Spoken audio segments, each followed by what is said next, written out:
time to join the American family Robinson again in Centerville. Dick Collins is still in jail, but elsewhere in Centerville, things are moving rapidly. Mr. Lemuel B. Flotsam, the legal genius who settled mysterious Collins estate in Ireland, declared that one G. Collins Olson, better known to you as just plain Gus, was the principal beneficiary of the vast Collins estate. It seems that Gus has been a Collins right along, although he's hidden that fact. In his own words, his mother was a Collins. Lawyer Flotsam has definitely announced that Gus is to receive the sum of $2,812,309.04. Gus was soon interviewed by young Bob Robinson on how it feels to be a millionaire. Today's program opens in the anteroom just outside Editor Luke's office. Bob is reading over with great satisfaction his own signed story about Gus and Letitia, his bride-to-be. Gus is standing by, nervously peering over his shoulder. Well, you certainly got to admit that's a wonderful story, Gus. Just listen to this. The opulent Mr. Olson, familiarly known as Gus, wrapped his arms around his fiancée's shoulder and gazed vibrantly into her eyes. Boy, that's literature, Gus. Why, you could almost have read that in a book. I did read it in a book. Of course, the names was different. Yes, sir, I tell you, that story is a a milestone in American journalism. Yeah, but that don't help me out none in my present predicament. What have you got to kick about? You're rich, you're engaged to marry a beautiful, at least an awfully nice girl, and... That's the trouble. Nobody understands. Understands what? The people. All these people that read this literature newspaper story of yours about me being a millionaire. Well, what's the matter? Don't you want people to know you're rich? Oh, I know what's the matter. You want to take all your dough and go live in a cave like Peter the Hermit, just dribbling gold pieces through your fingers. Well, that might be better than trying to handle some of these pests that has been on my neck ever since your story come out. It's terrible. They all got something to sell. And those that ain't selling something want me to kick in for this and kick in for that. 1 minute it's a home for old St. Bernard dogs, and the next minute it's something else. A guy stopped me on the street this morning and wanted me to finance a rocket to the moon. Well, that might be a good idea. You could get away for a while and commune with nature. See, if I even had to go out the back window of my boarding house this morning. Oh, they got me spotted. Here comes a mob of them now. They must have followed me up here. Holy smoke, Gus. Look at them pushing. You done it. You got to help me out. Oh, all right. I'll handle them for you. I'll be your personal representative. Now beat it out the side door and go down the fire escape. Okay. If there's something that really needs my attention, I'll be down in the pointers room. Okay, only hurry up. They're coming fast. Tell them I'm in my private office. You know, the boss's office. Yeah. Just a minute. One at a time, please. Form a line on the right there. Women and children first. Now, madam, you're first. I'm Mr. Olson's personal representative. What can I do for you? Well, I'm here on very urgent business, young man. I must see Mr. Olson personally. Mr. Olson's very busy, madam. I'm his manager. You can confide in me. I like that. Oh, is that his office over there, the one marked private? That? Yes. No. I see. Yes, madam. You can trust me implicitly. What was it? Never mind. I'll come back later. One at a time. All right. Don't crowd. Hey, lady, come back here. You can't go in there. Hey! Oh, excuse me, but I'm sure you wouldn't mind giving a few minutes just to little me. What's that? You see, I'm the secretary of the Get Acquainted with Shakespeare Club of Centerville, and well, we have a simply darling site picked out for our new clubhouse, and we just know you'd love to contribute with all your millions. With what? Why, surely you feel some responsibility about the cultural life of this community. Did I hear you say something about my millions? But of course. Oh, my dear, it's such a thrill meeting a real millionaire. You've no idea. And I can tell just by looking at you, you have the soul of a philanthropist. Well, no, wait. There seems to be some mistake here. Just who do you think I am? Why, Mr. Olson. The great Mr. Olson. The Mr. Olson. Well, madam, you're mistaken. I'm only Luke Robinson, editor of the Centerville Herald. And if I could scrape up $1,000, I'd count myself lucky. Oh, but the young man said... And while I may have the soul of a philanthropist, my pocketbook forbids any indulgence in that direction. Yes, definitely. There must be a mistake. So sorry, so terribly sorry. Well, I'm sorry, too. I'd like to be a millionaire. Well, all I can say is the young man outside told me this was Mr. Olson's office. Did he? Well, we'll see about that. Good day, madam. Bob, may I speak to you a minute? Gee, I'm sorry, Dad. She got past me, that's all. And I thought she was a lady. Say, what's going on out here? Well, you see, Dad, all these people are chasing Gus around on account of trying to sell something, or they need money, and they read about him in the paper. My story, you know. Yes, I know. Oh, it's really terrible, Dad. Why, Gus is leading the life of a hunted thing. He's hiding out in the furnace room now. Well, I'm afraid it's too much of a luxury having a millionaire around a busy newspaper office. You tell Gus I want to see him. Oh, gee, Dad, I can't get away. I've got to keep this crowd in order. They'll be all over the place. Well, never mind. I'll get him on the phone, and don't let any more of that bunch in here. I'm sorry, sir. Mr. Olson can't see anybody. He just left for China. He doesn't expect to be back. I'm sorry you can't see him. Help! Get off my neck. Bob! Hey, Bob, where are you, Bob? Gangway, please let him through. Is there a doctor in the house? Oh, gosh. Gus, run for it. Hey, jumping Jiminy. The life of a millionaire seems to be a bit strenuous, Gus. Appears to have something in common with football and rioting. Gee, boss, I'm going down for the toy time. Well, I sympathize deeply, but it's a little difficult for me to trying to get out a paper with this mob of panhandlers hanging around. I realize that, boss, but what can I do? Now, I don't want to seem harsh, Gus, but I feel impelled to suggest that, well, for the time being anyway, now that you're a millionaire and don't really need the job, you might take a leave of absence from the paper and sort of take care of your estate.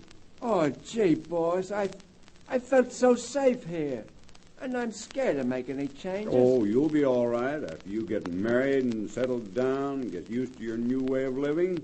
But that's what scares me, boss, getting married. Oh, that's nonsense, Gus. You've got to accustom yourself to changes and improvements, or else you never get anywhere. Anyway, if you don't mind my being philosophical for a moment, I'd like to point out that everything changes. Nothing ever remains the same for very long. Yeah, boss, but it's so comfortable down there in that finest room, playing pinochle with the boys day after day. Yeah? Gee, boss, what else do I want? A man can only eat 3 meals a day and wear 1 pair of pants at a time. What's the use of worrying about anything else? Gus, if our forefathers figured that way, where would our country be today? Just about where it started. Yes, sir, Gus.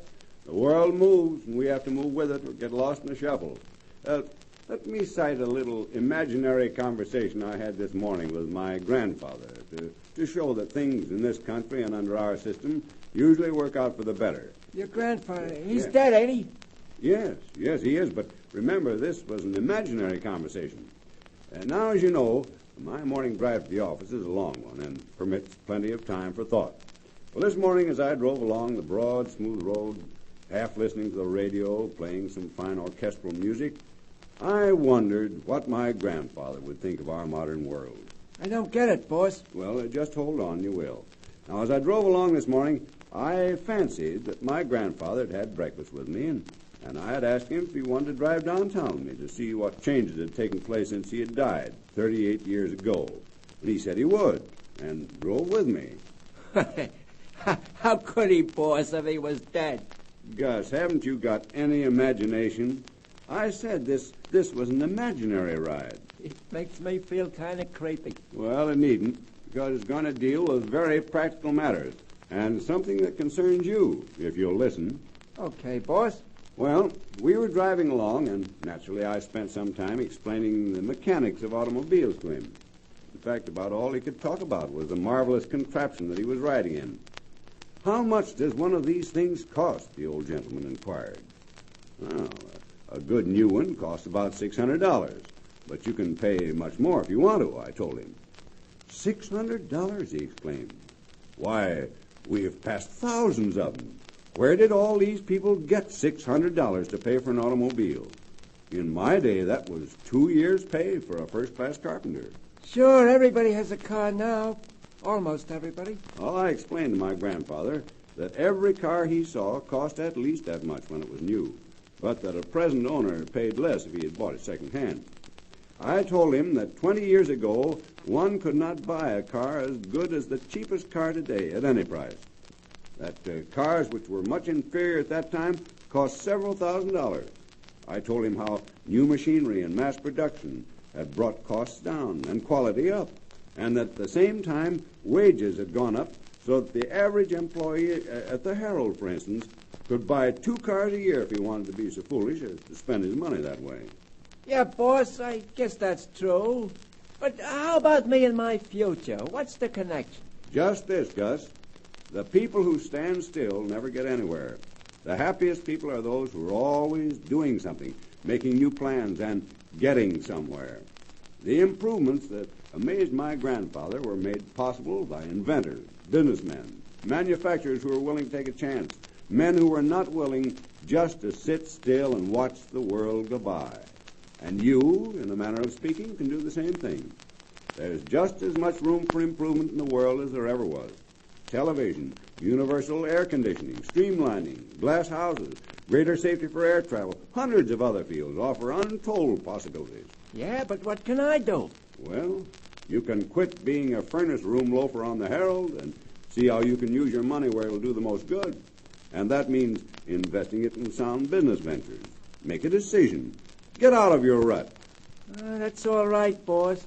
Progress and improvements is a good thing, but marriage with Letitia is something else again. Nonsense, Gus. No, I don't know whether marrying her would be an improvement or not. She's a great little woman, but she's got a mind of her own. Well, marriage would be an improvement if you made it so. Be firm after your marriage. Establish the fact that you're the boss. Now, don't shilly-shally. And, above all, don't relinquish control of the household.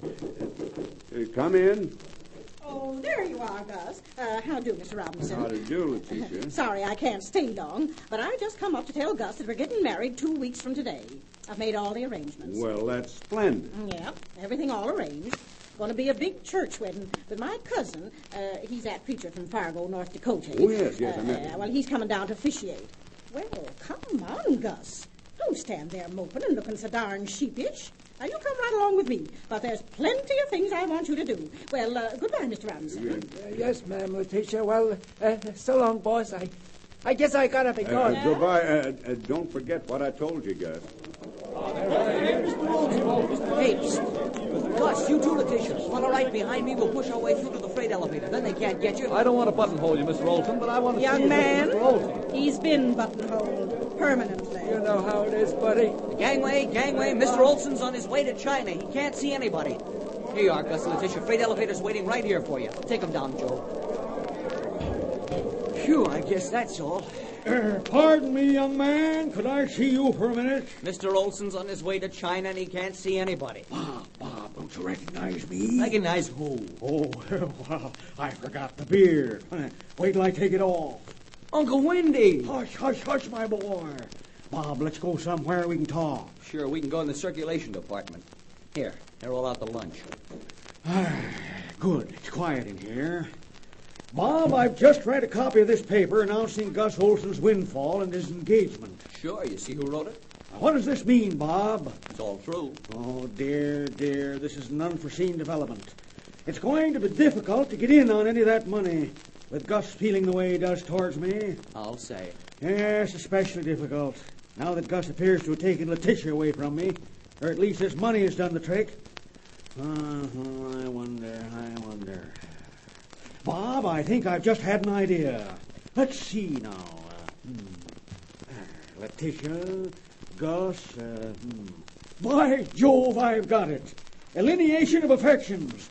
I'll sue Gus. It's too late, Uncle Wendy. She's already suing you for breach of promise. Oh, dear, that complicates things. But it doesn't stop me. No, sir. There's a way. There must be a way. Bob, my good fellow, slip out and get me a tuna sandwich, will you, while I think.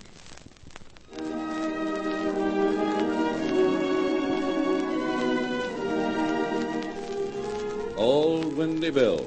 He's like a fire horse. He smells money from afar and comes charging up. I wonder what he's up to now. Well, listen to our next program and find out. Until then, goodbye. The American Family Robinson, which is broadcast regularly over this station, is written by Douglas Silver and Marjorie Bartlett and produced by the National Industrial Council.